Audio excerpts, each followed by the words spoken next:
Dear students, তোমাদের সবাইকে শুভ সকাল। Good morning to you all. আশা করি যে যেখানে আছো সবাই অনেক অনেক ভালো আছো, আমিও ভালো আছি।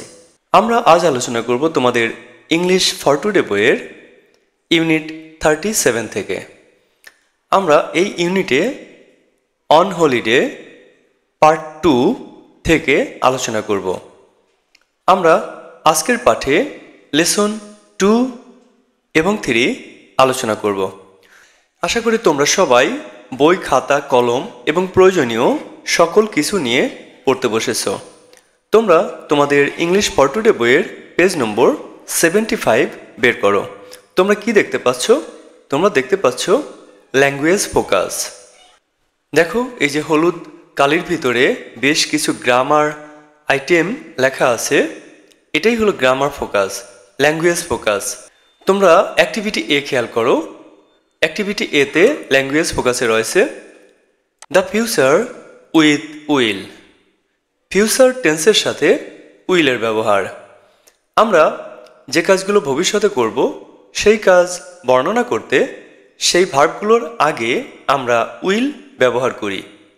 দেখো ইংরেজিতে কি লেখা আছে? We use will and won't plus verb to talk about the future. আমরা ভবিষ্যতের কথা বলতে উইল অথবা ওন্ট এবং এরপরে ভার্বের প্রেজেন্ট বা বেস ফর্ম ব্যবহার করি। ওন্ট মানে হলো উইল যোগ নট, উইল প্লাস নট সমান ওন্ট। তাহলে ওন্ট মানে কি? ওন্ট মানে will not. We use will and won't plus verb to talk about the future. আমরা ভবিষ্যতের কাজের ক্ষেত্রে উইল এবং ওন্ট এবং তারপরে ভার্বের প্রেজেন্ট ফর্ম বা বেস ফর্ম ব্যবহার করি ভবিষ্যৎকালের কাজ বোঝানোর জন্য। তোমরা একটু নিচের এই বাক্যগুলো খেয়াল করো। We will go to Cox's Bazar. আমরা কক্সবাজার যাব। দেখো, যাবো মানে এখনো যায়নি, প্ল্যান করেছে বা ভবিষ্যতে যাবে সে কথা বলেছে। আমরা যখন ভবিষ্যতের কথা বলি তখন এই যে ভার্ব গো, এই ভার্বের আগে আমরা উইল ব্যবহার করি। তাহলে মনে রাখতে হবে যে কাজগুলো ভবিষ্যতে ঘটবে সেই কাজগুলোর অর্থাৎ এই ভার্বগুলোর আগে আমরা উইল ব্যবহার করব। পরের বাক্য দেখো, we will do many things. আমরা অনেক কাজ করব। করব এটাও কিন্তু ভবিষ্যতের কথা বলেছে, তাই ডু মানে করা, এটা হলো ভার্ব। এর আগে দেখো উইল বসেছে। আবার I will sit on the beach and my brother will drink coconut juice. আমি সমুদ্রের তীরে বসবো।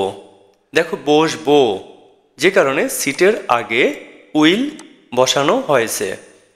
এবং আমার ভাই কোকোনাট জুস খাবে। দেখো এটাও ভবিষ্যতের কাজ, তাই ড্রিঙ্ক মানে পান করা, তার আগে দেখো উইল বসেছে।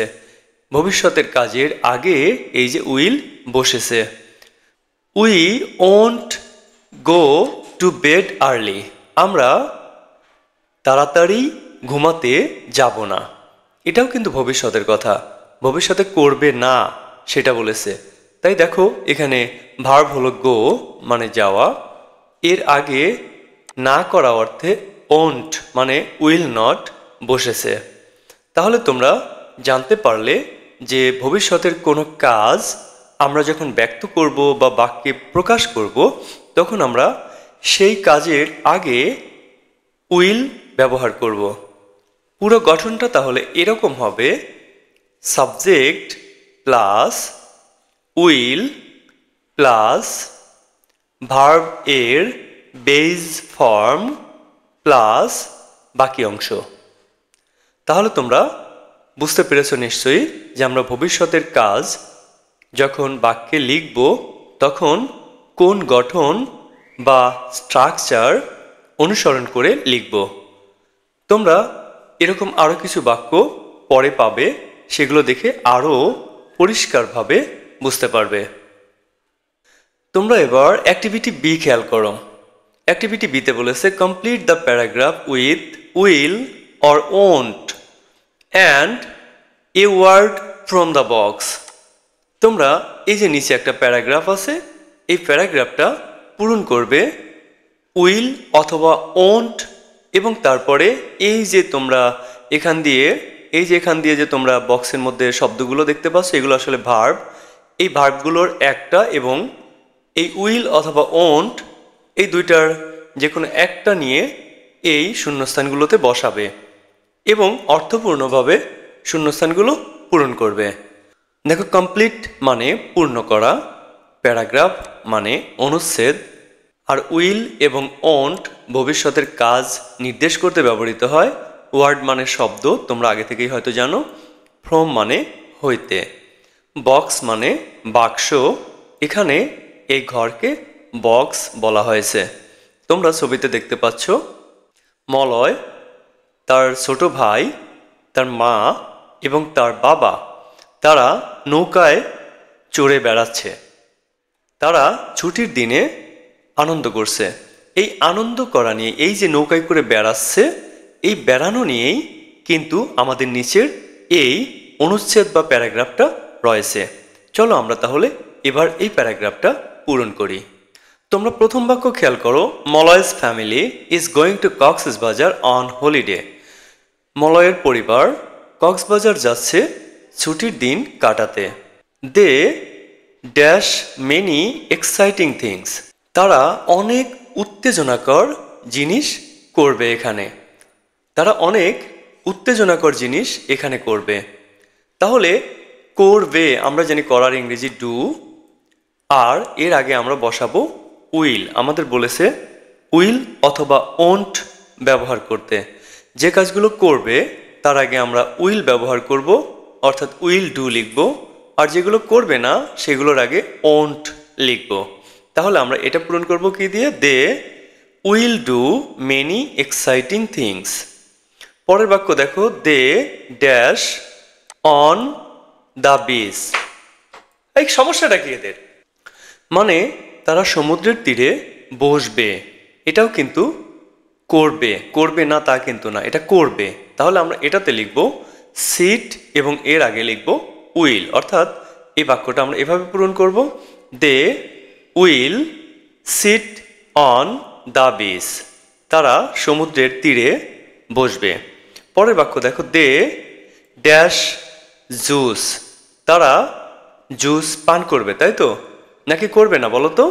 তারা পান করবে, তোমরা নিশ্চয়ই জানো। তারা জুস বা ডাবের পানি বলছিল যে পান করবে। তাহলে আমরা এখানে কি লিখব? পান করার ইংরেজি হলো ড্রিঙ্ক, আর আগে আমরা বসাবো উইল। তাহলে হবে দে উইল ড্রিঙ্ক জুস। তারা জুস পান করবে। They dash delicious fruit. তারা মজার ফল খাবে নাকি খাবে না বলো তো? তারা ফল খাবে না, এরকম কোনো কথা বলেনি যে খাবে। তাহলে আমরা এখানে এই যে ইট মানে খাওয়া, এটা বসাবো, আর এর আগে বসাবো ওন্ট, মানে তারা এটা করবে না, এটা বোঝাচ্ছে। তাহলে আমরা লিখব they won't eat delicious fruit. They won't eat delicious fruit. তারা সুস্বাদু ফল খাবে না। পরের বাক্য দেখো, Malay dash about exams. Malay এক্সামের কথা ভাবে নাকি ভাবে না, ভাববে নাকি ভাববে না বলো তো? আমরা যখন পড়েছি সেখানে পড়াশোনার কোনো কথা ছিলই না, তার মানে সে এক্সামের কথা বেড়াতে গিয়ে ভাববেই না। তাহলে এখানে দেখো থিঙ্ক মানে ভাবা, আর এর আগে আমরা লিখব ওন্ট। তাহলে আমরা উত্তরটা এভাবে লিখব, Malay won't think about exams. Malay won't think about exams. Malay পরীক্ষার কথা চিন্তা করবে না। পরের বাক্য, the family dash before 8 AM because they want to sleep a lot. দেখো এই বাক্য দিয়ে কি বুঝিয়েছে? The family dash before 8 AM because they want to sleep a lot. তাদের ফ্যামিলি 8টার আগে ঘুম থেকে উঠবে নাকি উঠবে না, কারণ তারা অনেক ঘুমাতে চায়। যদি অনেক ঘুমাতে চায় তাহলে কি 8টার আগে উঠলে অনেক ঘুম হবে নাকি হবে না? তোমরাই বলো। 8টার আগে উঠলে একটু সকাল সকাল ওঠা হয়, তাই না? মানে খুব বেশি ঘুম হবে না, সেই জন্য তারা 8টার আগে উঠবে না। তাহলে আমরা এখানে এই যে ওঠার ইংরেজি লিখব গেট আপ, এবং এর আগে উইল নট অর্থাৎ ওন্ট বসাবো। তাহলে আমরা লিখব they won't get up before 8 AM because they want to sleep a lot. তারা 8টার আগে ঘুম থেকে উঠবে না, কারণ তারা অনেকক্ষণ ঘুমাতে চায়। তোমরা দেখলে আমরা কিভাবে উইল এবং উইল নট প্লাস ভার্ব দিয়ে শূন্যস্থানগুলো পূরণ করেছি। অর্থাৎ ভবিষ্যতের কোনো কাজ তুমি ব্যক্ত করতে চাইলে সেই ভার্বের আগে উইল অথবা উইল নট এবং ওই ভার্বটা ব্যবহার করে তুমি ভবিষ্যতের কথা বলতে পারবে। তোমরা এবার দেখবে অ্যাক্টিভিটি সি। অ্যাক্টিভিটি সিতে তোমরা দেখতে পাচ্ছ একটা গ্রুপ ওয়ার্ক, মানে দলগত কাজ। এখানে বলেছে say one thing you will do next week. তুমি এমন একটা কাজের কথা বলো যেটা তুমি পরের সপ্তাহে করবে। যেমন ধরো তুমি এভাবে বলতে পারো, I will visit my families village. আমি আমাদের পরিবারের গ্রাম দেখতে যাব। অথবা এভাবে বলতে পারো, I will help my father. আমি আমার বাবাকে সাহায্য করব। তোমরা এরকম এই সিমিলার জাতীয় অর্থাৎ একই রকমের আরও বাক্য কিন্তু বলতে পারো। তোমরা একটু খুঁজে বের করো আরও কি কি তোমরা বলতে পারো একজন আর একজনকে। যেমন ধরো আমি কালকে বন্ধুর সাথে দেখা করব, তাহলে লিখতে পারো এভাবে, I will meet my friend tomorrow. অথবা আগামীকাল আমি চিড়িয়াখানায় যাব। Tomorrow I will visit the zoo. তোমরা এভাবে আরও বাক্য তৈরি করো, আশা করি তোমরা পারবে। তো ছোট্ট বন্ধুরা, আমরা আমাদের আজকের আলোচনা এ পর্যন্তই শেষ করব। আমাদের আগামী ক্লাসে দেখা হবে আবারও অন্য কোনো অধ্যায় অর্থাৎ অন্য কোনো ইউনিট এবং লেসন নিয়ে। সে পর্যন্ত তোমরা সবাই অনেক অনেক ভালো থেকো। আল্লাহ হাফেজ।